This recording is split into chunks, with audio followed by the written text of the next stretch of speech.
Untuk memuluskan pelaksanaan Pilkades di 240 desa yang sebelumnya tertunda, pemerintah Kabupaten Banyuasin mengucurkan dana anggaran sebanyak 1,2 miliar rupiah pada anggaran ABT yang akan digunakan untuk kebutuhan bintek dan monitoring Dinas Pemberdayaan Masyarakat Desa. Selain mengucurkan dana ke Dinas PDM, Pemkab juga mengucurkan dana ke Dinas Kominfo untuk pembelian alat e-voting yang anggarannya masih divalidasi. Sementara untuk kebutuhan pelaksanaan pendukung pencoblosan seperti kertas suara, masker yang akan dibebankan pada dana desa.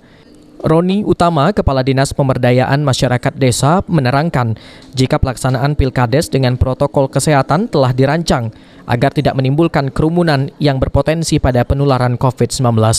Untuk setiap TPS hanya mengakomodir 500 mata pilih yang waktunya akan diatur.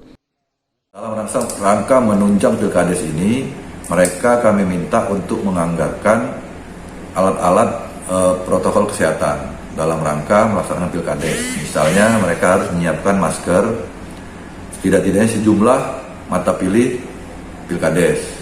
Kemudian tempat cuci tangan yang harus dibuat di tempat lokasi Pilkades. Yang ketiga itu adalah hand sanitizer dan sarung tangan plastik.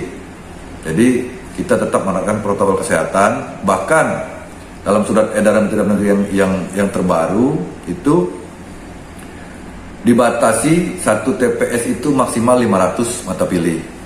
Artinya kalau ada 1000 mata pilih dalam satu desa, dia harus dibagi 2 TPS. Nah, itu dalam rangka kita untuk melaksanakan protokol kesehatan, menekan penyebaran COVID.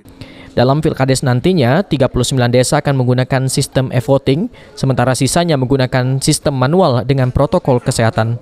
Sulaiman, PAL TV.